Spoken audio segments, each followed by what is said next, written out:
Hey, you've just stepped into the Caring Corner, where life's caregiving challenges meet a whole lot of heart and a dash of sass. I'm Mischelle O'Neal, and I'm here to serve up insights, inspiration, and real life tools to help you navigate caring for your kids and aging loved ones without forgetting about you. Expect everything from time management hacks and emotional wellness strategies to technology tips sprinkled with humor and tenacity. Are you ready? Let's get to it. Hey, and welcome to the Caring Corner. I'm Mischelle O'Neal, your host and emotional wellness coach, and I am thrilled to be here before you this morning. I have a special guest for you, and I have been talking to this amazing young lady for years. She's a business owner, but her life has changed in the last few years. And she has also found her in the space of being a caregiver. And I've listened to her story and I've talked to her over the last few years. And I think her story needs to be heard, and not just by everyone, but especially by you. So, without further ado, I want to introduce Staci Moore. She is the voice for women that don't have one until they have the wisdom to know that they do. She rents belief to those that do have it until they can own it themselves. And she is the operator, connecting owners to the resources and relationships that they need to generate additional streams of revenue and relax just a little bit. She is part of the sandwich generation as a secondary, get that, a secondary caregiver of a non biological father. And she is balancing 4 generations living a digital nomad lifestyle. Look, I am so thrilled to have Staci on the stage with me today. Hey, Staci. Hey, girl. Woo! I am so thrilled. I had to do that little switch there because I want to make sure you are seen. So, look, I just want to jump right on in. There is so much. Listen, y'all, you need to hear her story. And so I'm just going to start by asking her a question. I'm just going to put it out there. And so, Staci, was there a pivotal experience in this caregiving journey that changed your perspective or your approach to caregiving and life? Wow. First, I want to say thank you, Michelle, because this is a topic that I've kind of been keeping under wraps until about 2 weeks ago.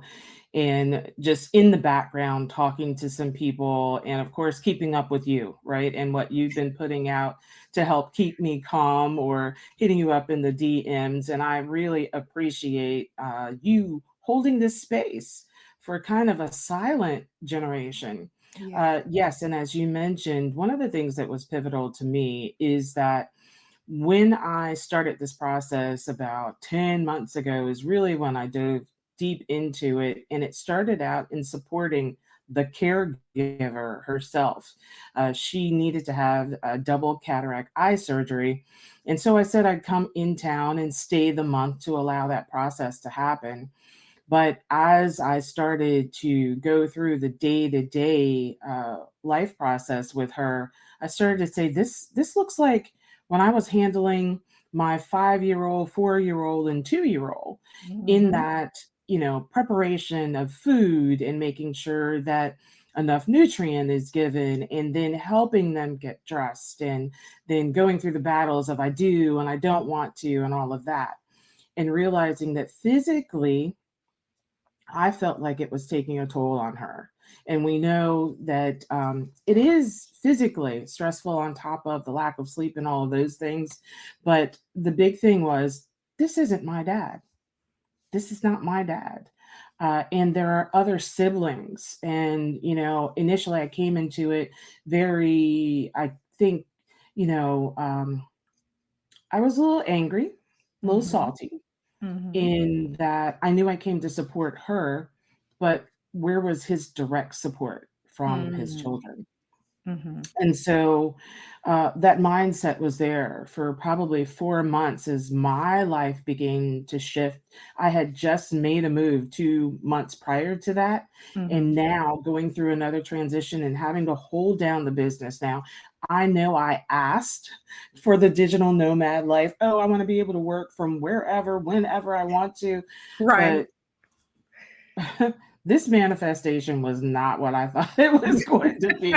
I get you. But Yeah. yeah, but what I had to realize was that the care needed to be given, regardless of how I felt about what was going on with me or the thoughts that I had about past situation. I had to bring myself to the present.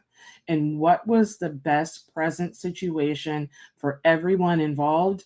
And that was for me to remain and be the caretaker, secondary caretaker, and the support to the caretaker, which is my biological mom. And I think once I decided that that was best for everyone, I started to move and operate differently and had a little bit of ease of mind and ease of heart as well.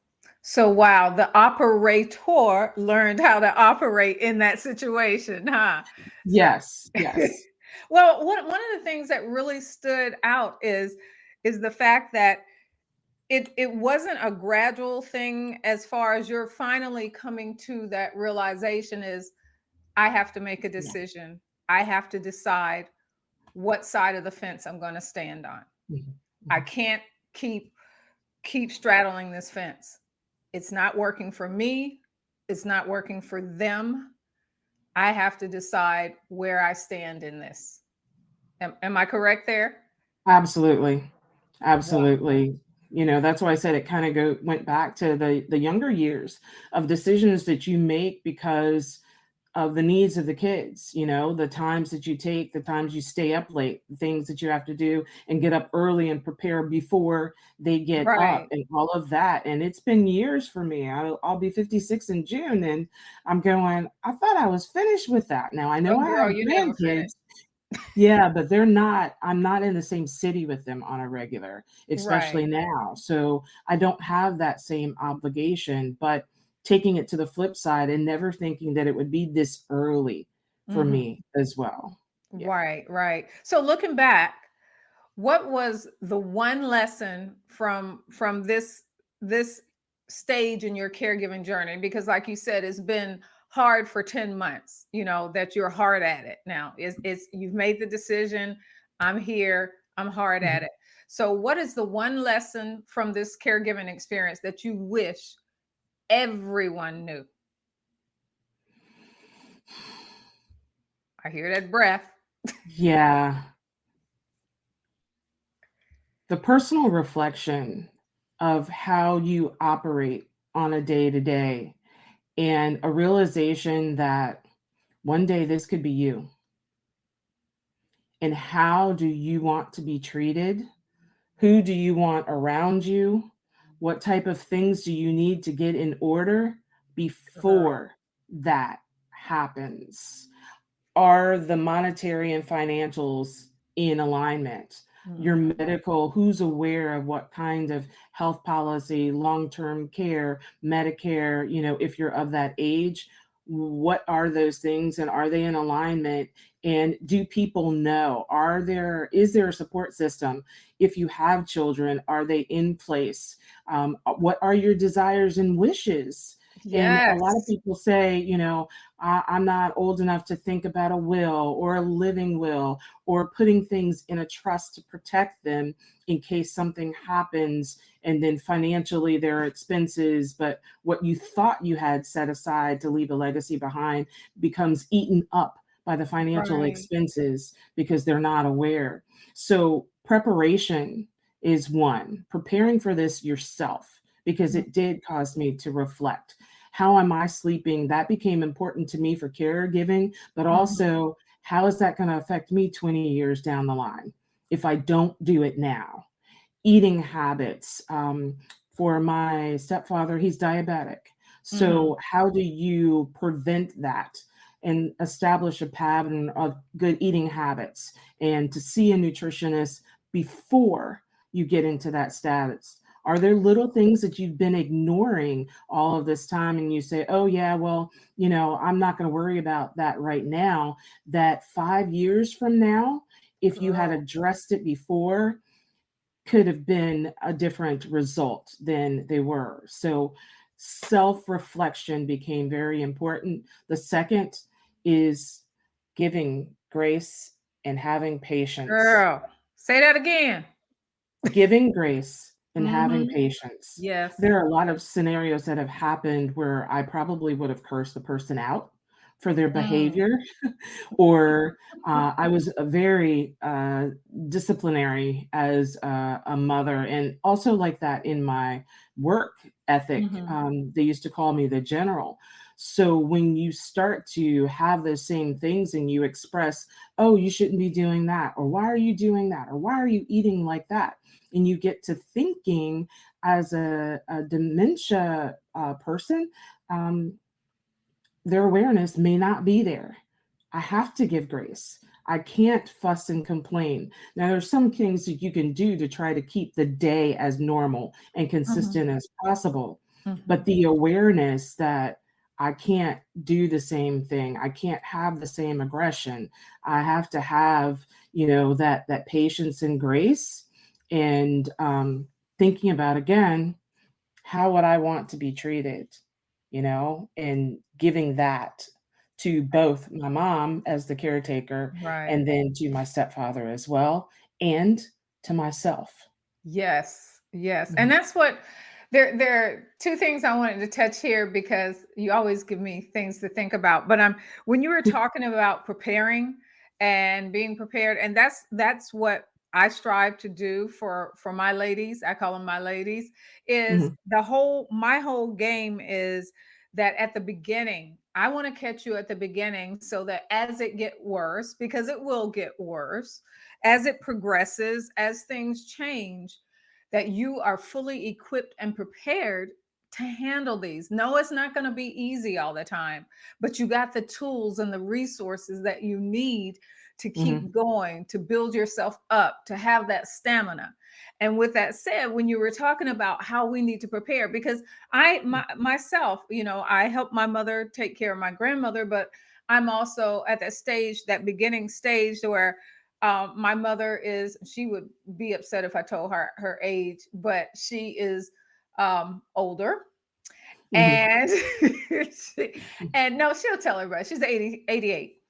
And she sometimes, because of technology and stuff, she'll you know um talk to me about it and ask me questions about it. And so when it comes to the banking, the technology, and how everybody puts everything online, and how everybody yeah, doesn't want you to come in anymore and all that, a lot of that I'm walking her through. I'm helping her through, to understand this is the way is doing now. And it's not that she's lost her capability or her cognitive, and our cognitive does get it lessens as we get older, but it's not that. Is the difference between when she was growing up, or when she was an adult, or when she was a teacher, and now, which is totally different. I mean, now to a year ago to now, when you think of AI, and anyone who doesn't understand AI, how that is like Greek to them now, and the concept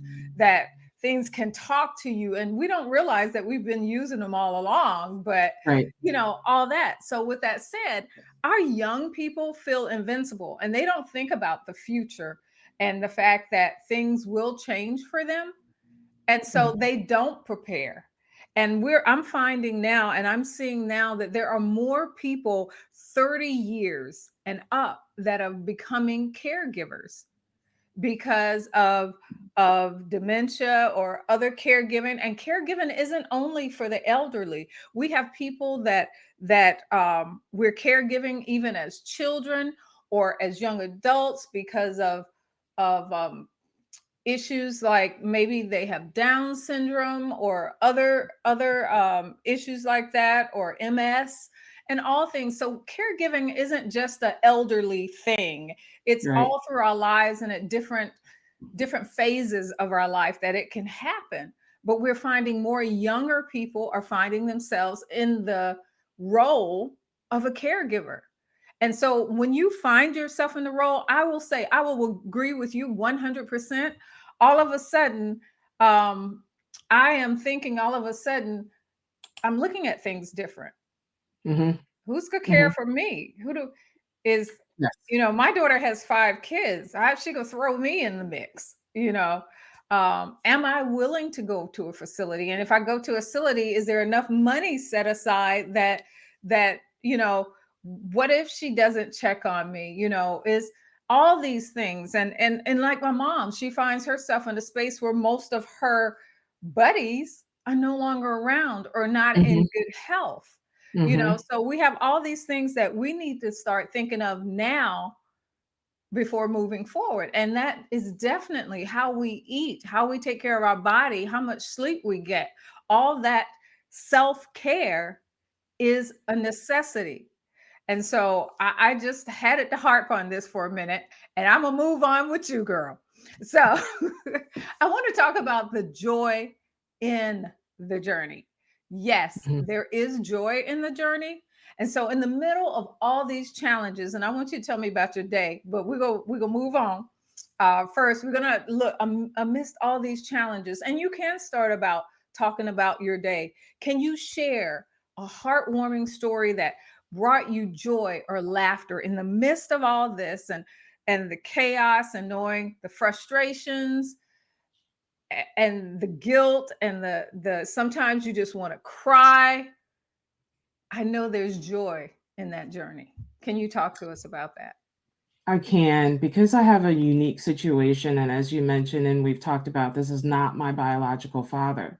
Mhm. I also did not grow up with my biological father. And he passed in 2012.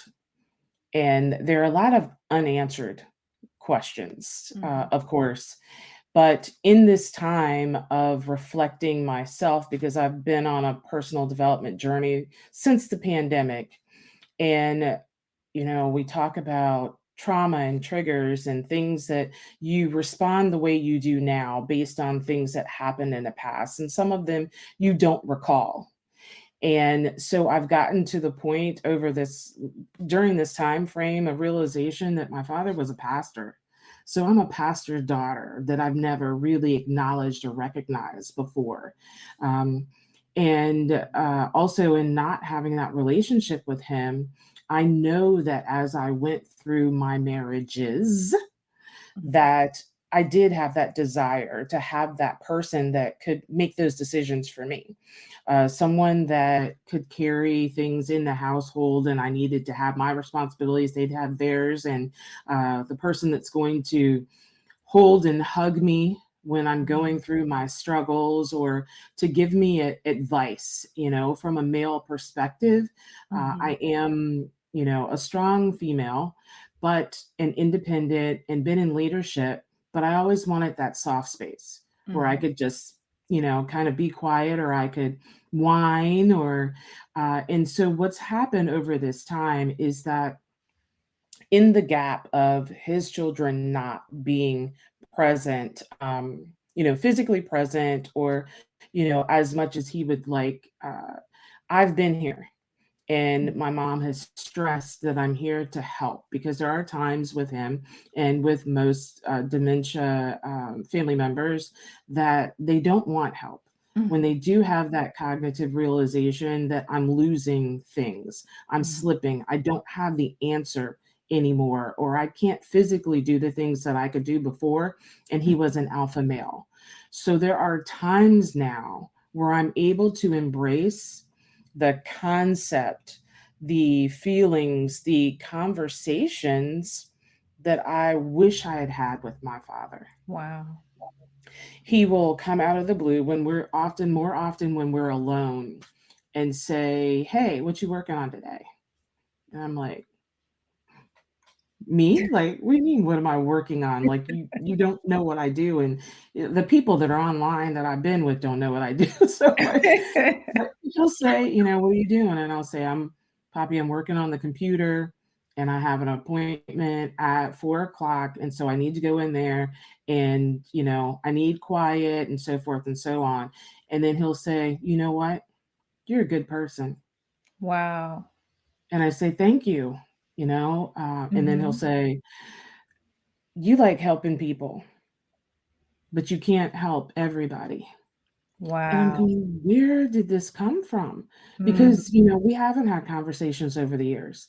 We have not had a relationship like that at all. I don't call and talk to him. We haven't been in the same room and kicked it or had drinks or, been Mm-hmm. at family reunions or any of that. So there is an intuitive element in what he's going through in connecting with me, which I know to him, he probably wishes he could have those moments with his kids. And Mm-hmm. so I have been blessed with one of the ways that I help to stand him up sometimes Mm-hmm. when he says, no, I don't feel like it. I said, well, Poppy, I need a hug today. I need you to stand up and give me a hug because it's been a rough morning. And he'll say, oh, okay. And he'll get up and he'll do that for me. Oh. And it's a combination of what he needs, I need him to do, but it's also what I need. And as I go through this, I need the hug. I need the hand holding that we do walking to the mailbox. I need the jokes. I need the music and the dancing that we do in order for me to get him to the restroom to get cleaned up. I Wow. need those moments. I'm able to have childlike moments. I'm able to joke with him in times that I've never been able to Wow. with others, especially with males. Even with my husband's, the closest person has been my son. He's the Mm. jokester out of my kids. So to have that moment, and I'm 5'6.5", used to be 7, but now I'm shrinking. But he's over 6 foot tall. So Wow. just that comforting, strong embrace, he still has it. And for Mm. me to be able to receive it is my gift that I wouldn't have had otherwise. I'm not married, so there isn't that opportunity. And he's giving it to me daily, and I Mhm. won't let it slide, and I'll fight every day to have that hug, to have that hand held, to Mm. rub his hands and put cream on them for the pain. I'll take those moments and to tuck him in at night. That's one of my duties. So there's no feeling like it. Wow. You wouldn't have had it. That's what, girl, almost make me want to cry. So Mhm. that's what so many people don't understand, that this is a service of love. We don't do it because of an obligation. Yes, there may be a sense of obligation there, but you stay there, you continue Yeah. out of love. Mhm. And anytime you doubt, and I'm avid on this, anytime you doubt that you love, look back over what you've done and then ask yourself why. Mhm. And that love will show up. Because I best believe that it's not out of obligation. We can walk away from obligation, but very rarely do we walk away from love. Mhm. And so I just needed to say that, because that is so beautiful. Now, in our caregiving journey, there are unsung heroes, and caregiving often goes unnoticed. And a lot of people won't even hold on or admit to that title, that I'm a caregiver. Well, let me Mhm. tell you right up front, if you're a mother, you're a caregiver. If you're a wife, you're a caregiver. You are a caregiver in so many ways, even at work. If Yes. you're the boss, if you're taking care of people, notice I That's right. just said that. If you're Mhm. managing people, you Mhm. are caregiving, because most managers, a good manager, stands behind their people and they Absolutely. nurture them and they grow them. You are a caregiver. So never be afraid of the title caregiver. It's nothing to be ashamed of, it's something to be proud of, that you have the ability, the stamina, and the heart to care for others. And so with that said, can you tell us about someone who supports you in a way that Mhm. made a significant difference? I'm going to say someone during this journey, and it speaks to the connection of being a manager and caring who your staff is and Mhm. what they bring to the table. And throughout this process, I have a wonderful gentleman who I brought on part time. Mm. Gosh, it's been almost 11 years or somewhere around in there now, as we worked for one of the wireless brands. And at the time, he was trying to finish up college and he couldn't decide whether he wanted to stay with me or work for this other retail company. And it was the relationship and bond that we built because I was able to recognize his skill set in Mhm. an area where I lacked. And I used that to help develop him as a leader. Well, now all of these years later, he still works for that wireless company and he's, a district manager, area manager, odd titles, but he's in a position now where when I need to move between this generation that I'm with and then the two generations that are below me, he resides in the middle. So I Mm. have a stopover place when I drive through because I'm older. I can't do the 8, 9 hours straight anymore. Girl. Mhm. And so he's opened up his home to Mm. me. He's one of my clients, so he pays me. He still works for that wireless company. And when I had no reception in this house, and I kept telling myself, well, I'm not going to be here that much longer, so I'm not going to worry about it. And, da da da da da. He he sent me a phone Wow. so that I could carry on my job, so I could be available for those emergency calls. Mhm. And it meant a lot. We talk every week. Mhm. He checks on me to make sure I'm okay. And, you know, I would never have thought that what I did all those years ago will come back. When you talk about paying it forward Mhm. Mhm. and just critical, critical,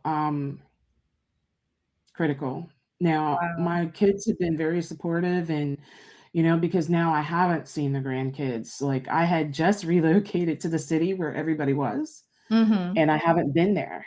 And it's difficult to take off because we need the extra care at night Right. for Right. her, lifting him up and all of that. So they've had to be patient with me.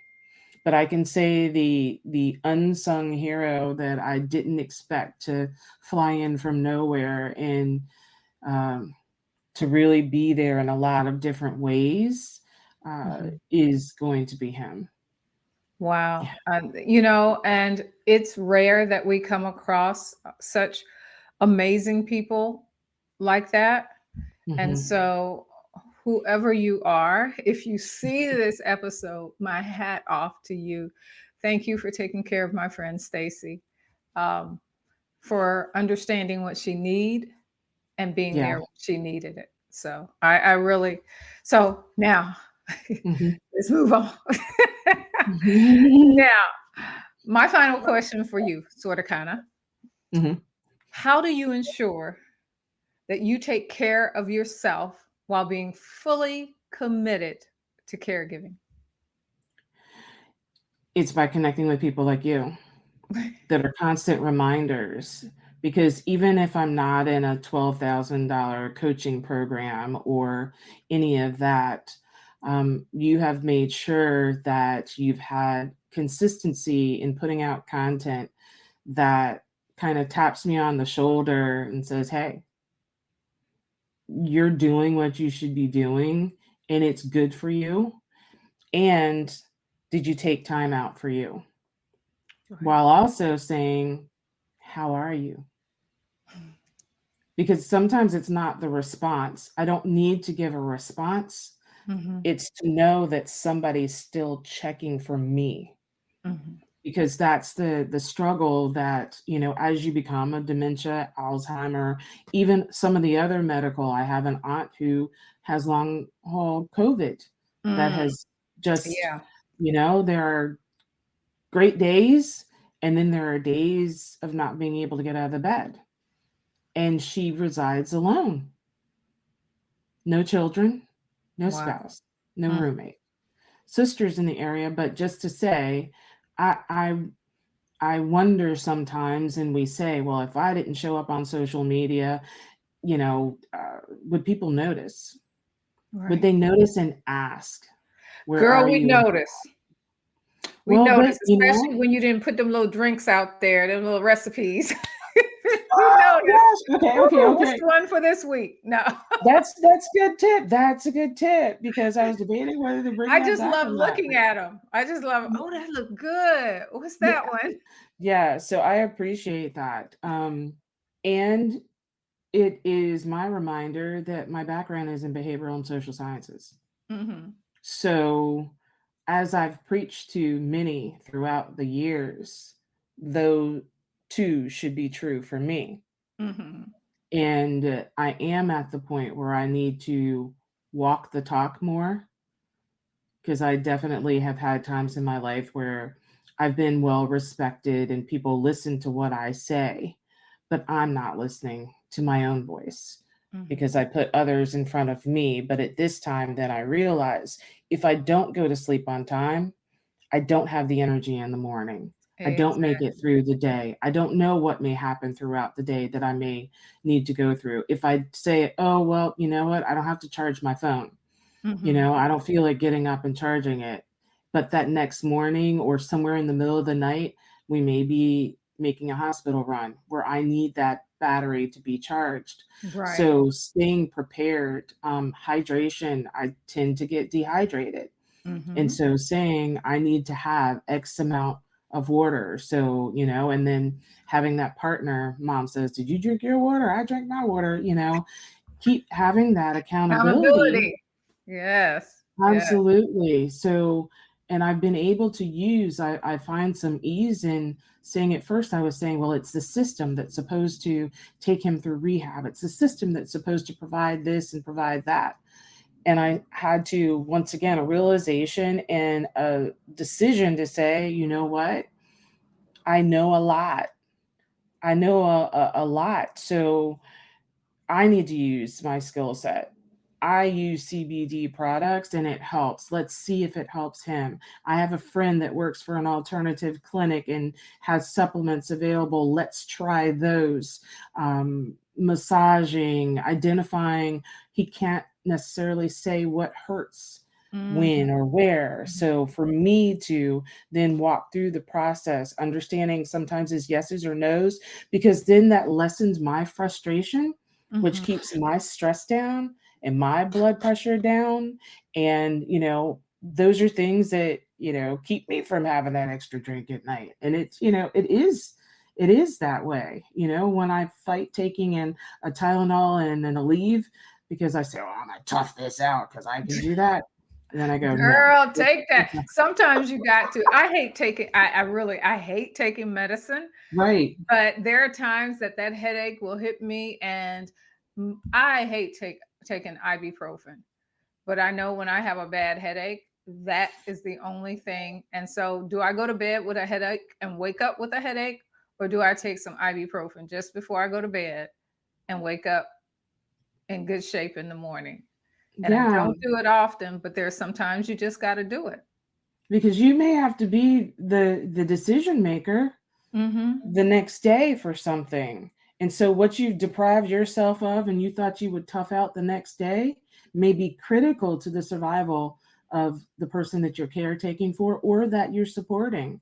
When you were talking about the technology part, I used to be like, Mom, you got this, you can figure this out. But Girl. it's truly now, she's got a new phone. Like my son got the phone, daughter Mhm. got the tablet to make sure that she can do these things. And we walk through the process and how do I set it up to print and how do I get on the, Bluetooth and all of that. And so she's really learned a lot of skills in the last 12 months, exercising her ability and in decision making of pushing back because we're in a small town. So sometimes it's hard to push back Mhm. because of the limited opportunities to choose somewhere else or another person or another physician. So how do we work through that process? So I have to use my background to move in or to just inquire about things. So that's the things that give me ease is when I know I can ease the situation through all of my years of experience. I have put more things into play Girl, between. I was gonna say the thing is understanding and giving yourself grace too. A lot of people, a lot of caregivers, my women, put themselves through tremendous guilt when they have to turn some part of that care over to someone else. And you can't do everything. And the important thing is to know where your strength is, what you just spoke to, Mhm. and knowing where is not your lane and that someone else can best serve your loved one than you can.